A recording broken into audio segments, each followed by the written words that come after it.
Hello friends, I am Dr. Karthik. தெர்மோடைனமிக்ஸ்ல இருக்கக்கூடிய கான்செப்ட்ஸோட டெஃபினிஷன்லாம் நம்மளோட சேனல்ல பார்த்துட்டு இருக்கோம். ஆல்ரெடி பார்ட் 1, பார்ட் 2 வீடியோ நம்ம சேனல்ல நம்ம போஸ்ட் பண்ணியிருந்தோம். அந்த வீடியோஸ்க்கான லிங்க் டிஸ்கிரிப்ஷன் பாக்ஸ்ல கொடுக்குறேன். பார்ட் 1, பார்ட் 2 வீடியோ பார்க்காதவங்க அந்த வீடியோ பார்த்துட்டு வந்தீங்கன்னா இப்போ நம்ம டிஸ்கஸ் பண்ண போற கான்செப்ட்ஸ் எல்லாம் உங்களுக்கு கிளியராகவே புரியும். இப்போ இந்த வீடியோல நம்ம தெர்மோடைனமிக்ஸ்ல இருக்கக்கூடிய இன்னும் சில பேசிக் கான்செப்ட்ஸ்க்கான டெஃபினிஷனை வந்து பார்க்கலாம். இது வந்து பார்ட் 3 வீடியோ. ஃபர்ஸ்ட் வந்து இதுல நம்ம என்ன பார்க்க போறோம் அப்படின்னா தெர்மோடைனமிக் ஸ்டேட் வேரியபிள்ஸ் அப்படின்னு சொல்லுவோம். Thermodynamic state variables.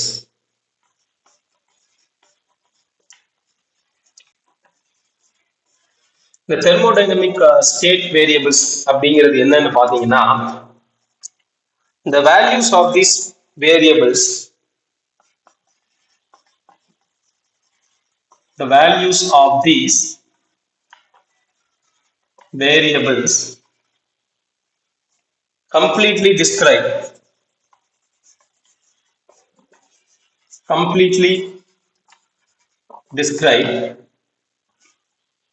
the equilibrium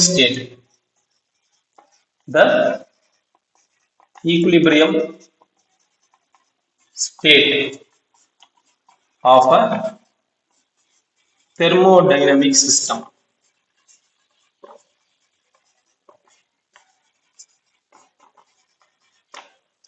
அதாவது தெர்மோடைனமிக் ஸ்டேட் வேரியபிள்ஸ்ங்கிறது என்னன்னா there are some values, அதாவது சில வேரியபிள்ஸோட வேல்யூஸ், அந்த வேல்யூஸ் வச்சு நம்ம என்ன பண்ணலாம்னா இந்த தெர்மோடைனமிக் சிஸ்டமோட ஈக்குலிபிரியம் ஸ்டேட் இப்போ என்னவா இருக்கு அப்படிங்கிறத வந்து நம்ம சொல்லலாம். எக்ஸாம்பிளுக்கு ப்ரெஷர், வால்யூம், டெம்பரேச்சர். ஏன்னா ஒரு சிஸ்டம் எடுத்துக்கிட்டீங்கன்னா அது இந்த நேரத்துல அதோட ப்ரெஷர், வால்யூம், டெம்பரேச்சர் ஏதோ ஒரு வேல்யூ இருக்கும்.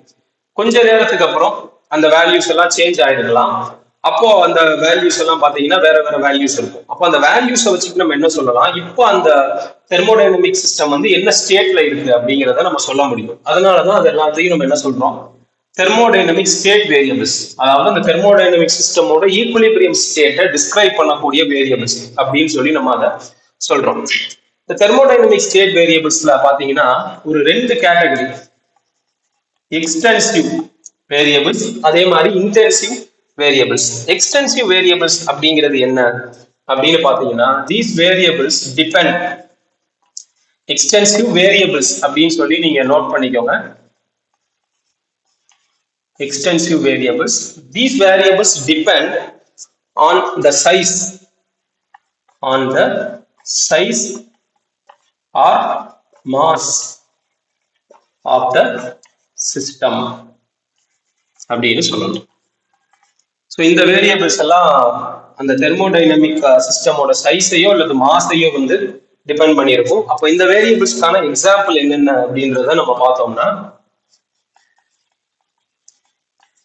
ஸோ எக்ஸாம்பிள்ஸ் பார்த்தோம் அப்படின்னா வால்யூம், டோட்டல் மாஸ், என்ட்ரோபி, அதே மாதிரி இன்டர்னல் எனர்ஜி,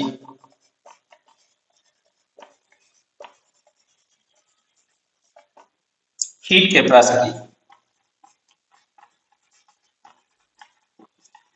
இதெல்லாம் எக்ஸ்டென்சிவ் வேரியபிள்ஸ் அப்படிங்கிற கேட்டகரியில வந்து வரும். சரிங்களா? ஏன்னா டோட்டல் மாஸ், வால்யூம் இதெல்லாம் வந்து சிஸ்டமோட சைஸை பொறுத்து இருக்கும். ஸோ அதனால அந்த எக்ஸாம்பிள்ஸ் எல்லாம் இந்த கேட்டகரியில வரும். அடுத்தது இன்டென்சிவ் வேரியபிள்ஸ். இன்டென்சிவ் வேரியபிள்ஸ் அப்படின்னு சொல்லும்போது they don't depend on the size or mass of the system. They don't depend on size or mass of the system. So சிஸ்டமோட சைஸையோ இல்லை மாஸையோ வந்து அது என்ன பண்ணாது அப்படின்னா டிபெண்ட் பண்ணாது. ஸோ இதுக்கான எக்ஸாம்பிள்ஸ் பார்த்தீங்கன்னா டெம்பரேச்சர், அதே மாதிரி டென்சிட்டி. சரிங்களா? Density, pressure,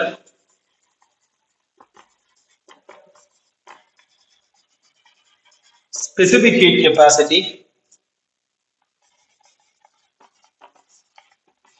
specific heat capacity.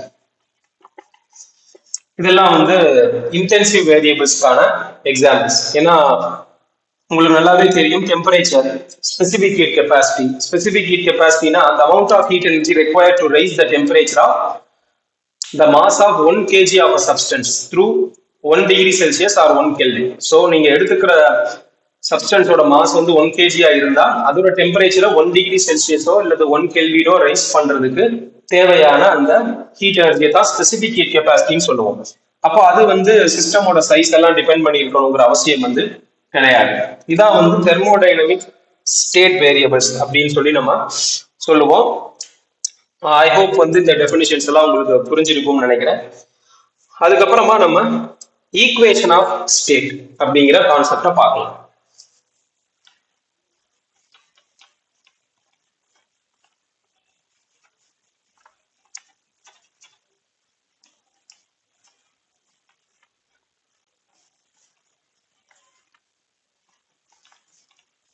Equation of state.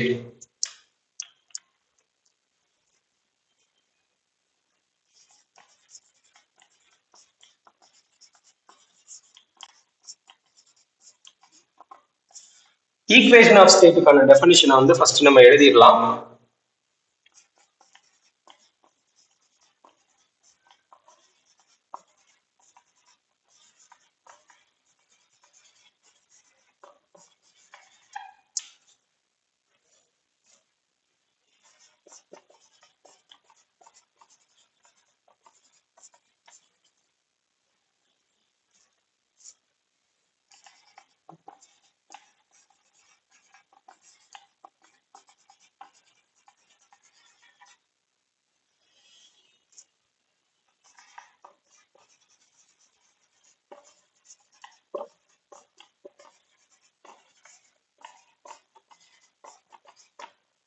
The equation which connects the state variables in a specific manner is called equation of state. அதாவது அந்த பல ஸ்டேட் வேரியபிள்ஸ் இருக்கும். அதாவது ஒரு தெர்மோடைனமிக் சிஸ்டம் டிஸ்கிரைப் பண்றதுக்கு பல ஸ்டேட் வேரியபிள்ஸ் இருக்கும். எக்ஸாம்பிளுக்கு ப்ரெஷர், வால்யூம், டெம்பரேச்சர், இந்த மாதிரி நிறைய வேரியபிள்ஸ் இருக்கு. இது எல்லாத்தையும் கனெக்ட் பண்ற ஒரு ஈக்குவேஷன் தான் ஈக்குவேஷன் ஆஃப் ஸ்டேட். சரிங்களா? ஸோ இதுல அடிஷனலா நம்ம தெரிஞ்சுக்க வேண்டிய பாயிண்ட்ஸ் என்னன்னா, a thermodynamic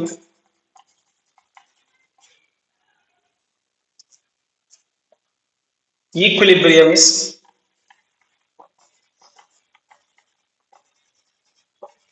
completely specified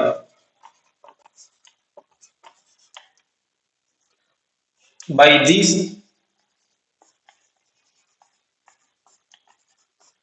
state variables, by the equation of state.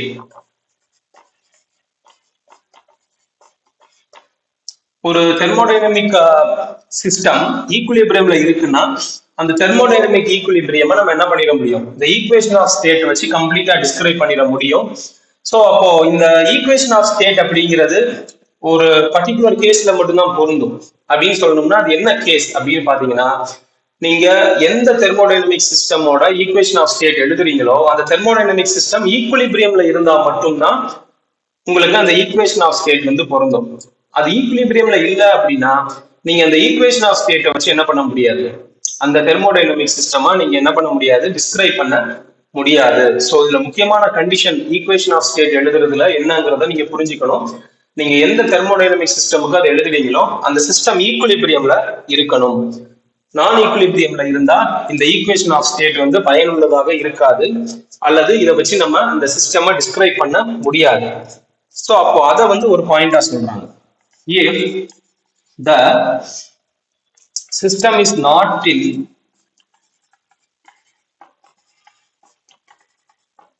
thermodynamic equilibrium,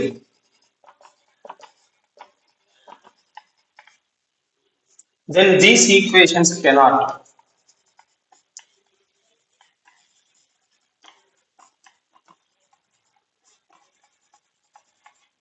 specify the state of the system. So thermodynamic ஈக்குலிபிரியம்ல இல்லைன்னா ஈக்குவேஷன் ஆஃப் ஸ்டேட்டை வந்து யூஸ் பண்ண முடியாது அப்படிங்கிறதான் இதுல வந்து நம்ம தெரிஞ்சுக்கணும். இப்போ இதுல வந்து பாத்தீங்க அப்படின்னா ஐடியல் கேஸ் ஈக்குவேஷன்ஸ் அப்படிங்கிறது ஒண்ணு இருக்கு. ஐடியல் கேஸ் ஈக்குவேஷன், இந்த ஐடியல் கேஸ் ஈக்குவேஷன்ங்கிறது ஒரு ஈக்குவேஷன் ஆஃப் ஸ்டேட் தான். அது என்னன்னா PV ஈக்குவல் டு NKT. இது வந்து ஐடியல் கேஸ் ஈக்குவேஷன் அப்படின்னு சொல்லுவாங்க. ஐடியல் கேஸ்னா என்னன்னா அந்த கேஸ்ல இருக்கக்கூடிய மாலிக்யூல்ஸுக்கு நடுவுல என்ன இருக்காதுன்னா இன்டராக்ஷனே இருக்காது.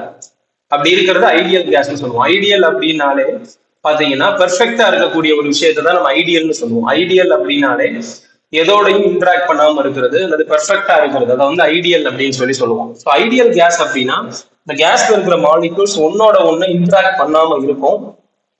அந்த ஐடியல் கேஸுக்கு நம்ம எழுதக்கூடிய ஐடியல் கேஸ் ஈக்குவேஷன் என்னன்னா PV ஈக்குவல் டு NKT. இதுல Pனா பிரஷர், Vனா வால்யூம், கேபிட்டல் லெட்டர் N அப்படிங்கிறது டோட்டல் நம்பர் ஆஃப் மாலிக்யூல்ஸ் இந்த சிஸ்டம், K அப்படிங்கிறது போல்ட்ஸ்மேன் கான்ஸ்டன்ட் அப்படின்னு சொல்லுவோம், T அப்படின்றது டெம்பரேச்சர். சரிங்களா?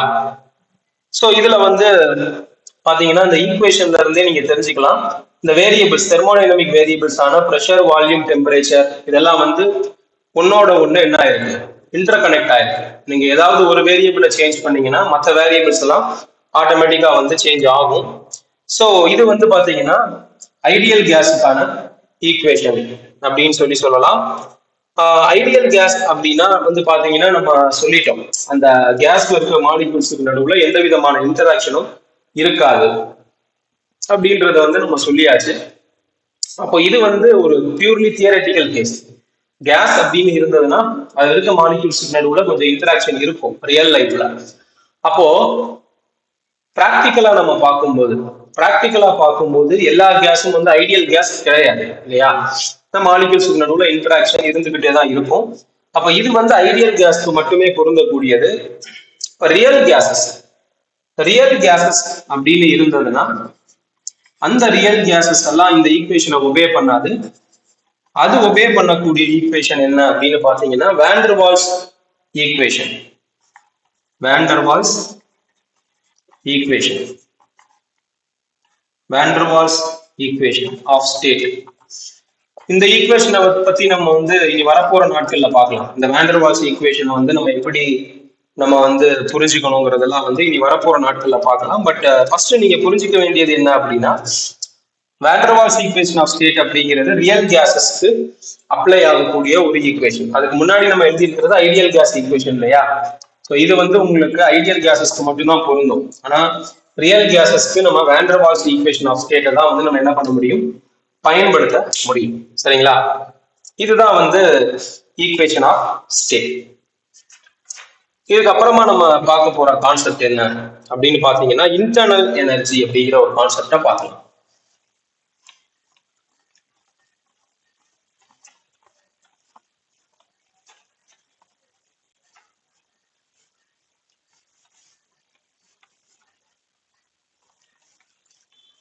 Internal energy. இந்த இன்டர்னல் எனர்ஜி அப்படின்றது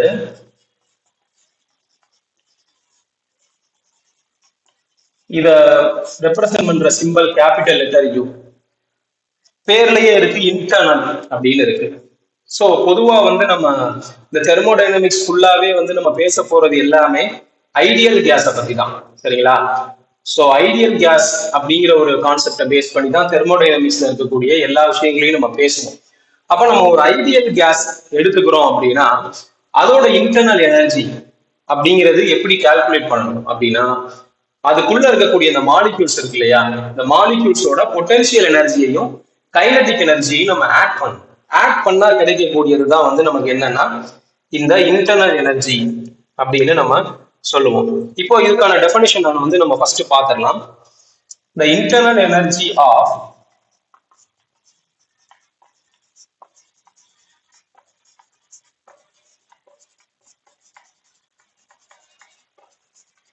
a thermodynamic system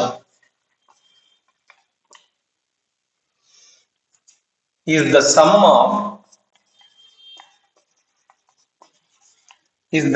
of kinetic and potential energies. Kinetic and potential energies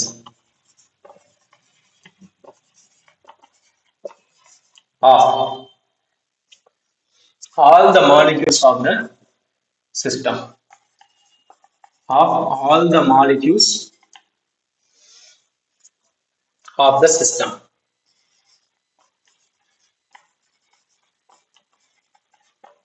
so internal energy அப்படிங்கிறது ஒரு தெர்மோடைனமிக் சிஸ்டம் பொறுத்தளவு. இங்க வந்து தெர்மோடைனமிக் சிஸ்டம்னு சொல்லியிருக்கோம். பட் ஓவராலா நம்ம தெர்மோடைனமிக்ஸ்ல நம்ம ரியல் கேசஸை பத்தி நம்ம அதிகமா பேசுறதை விட ஐடியல் கேசஸை பத்தி தான் பேசுவோம். ஸோ நம்ம பேச போற கான்செப்ட்ஸ் எல்லாமே ஐடியல் கேசஸ்க்கு மட்டுமே பொருந்தக்கூடிய விஷயங்கள் தான் பார்ப்போம். இருந்தாலும் எந்த ஒரு தெர்மோடைனமிக் சிஸ்டமா இருந்தாலும் இன்டர்னல் எனர்ஜிங்கிறது sum of kinetic and potential energies. அதாவது அந்த சிஸ்டம்குள்ள இருக்கக்கூடிய மாலிக்யூல்ஸுடைய கைனடிக் எனர்ஜியையும் பொட்டன்ஷியல் எனர்ஜியையும் ஆட் பண்ணீங்கன்னா கிடைக்கக்கூடியது இந்த இன்டர்னல் எனர்ஜி அப்படின்னு சொல்லுவோம். இப்போ இதுல இந்த கைனடிக் எனர்ஜின்னு சொல்றோம் இல்லையா, கைனடிக் எனர்ஜி அப்படின்னு சொல்லும் போது கைனடிக் எனர்ஜியோட காம்போனன்ட்ஸ் என்னென்ன அப்படின்னு பாத்தீங்கன்னா, ஒரு மாலிக்யூல் இருக்குன்னா அது மாலிக்யூல் வந்து ரூம் டெம்பரேச்சர்ல என்ன ஆகலாம், ரொட்டேட் ஆகலாம், வைப்ரேட் ஆகலாம், சரிங்களா, டிரான்ஸ்லேஷனல் மோஷன்ல இருக்கலாம். வைப்ரேஷன்லாம் வந்து பொதுவா கொஞ்சம் ஹையர் டெம்பரேச்சர்ஸ் நடக்கும். பட் பொதுவா ஒரு மாலிக்யூல்ஸ்க்கு கைனடிக் எனர்ஜி அப்படிங்கிறது என்ன மாதிரியான மோட்ஸ்ல எல்லாம் இருக்கும்னு பாத்தீங்கன்னா, மாலிக்யூலோட ரொட்டேஷன்னால வரும், அல்லது வைப்ரேஷனால வரும், அல்லது அந்த மாலிக்யூல் லீனியர் மோஷன்ல இருக்கும்போது வந்து வரும். அப்போ அந்த கைனடிக் எனர்ஜி அல்லது இன்டர்னல் கைனடிக் எனர்ஜி, ஏன்னா இங்க நம்ம பேசுறதே இன்டர்னல் எனர்ஜி தான். அந்த இன்டர்னல் கைனடிக் எனர்ஜிங்கிறது எதை பொறுத்து அமையும் அப்படிங்கிறத நம்ம ஃபர்ஸ்ட் பார்த்துடலாம். The energy due to molecular motion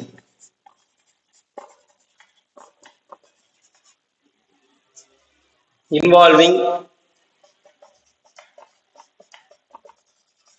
translational,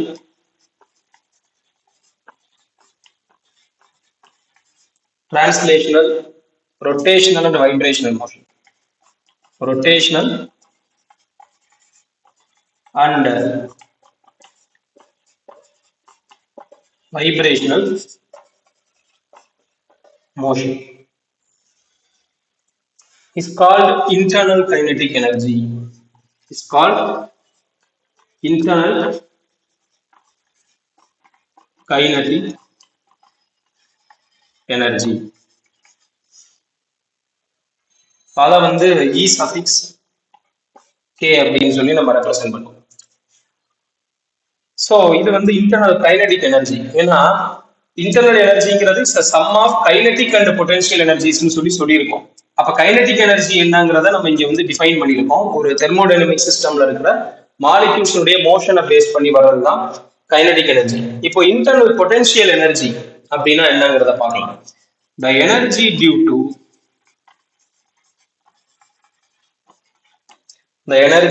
to molecular interaction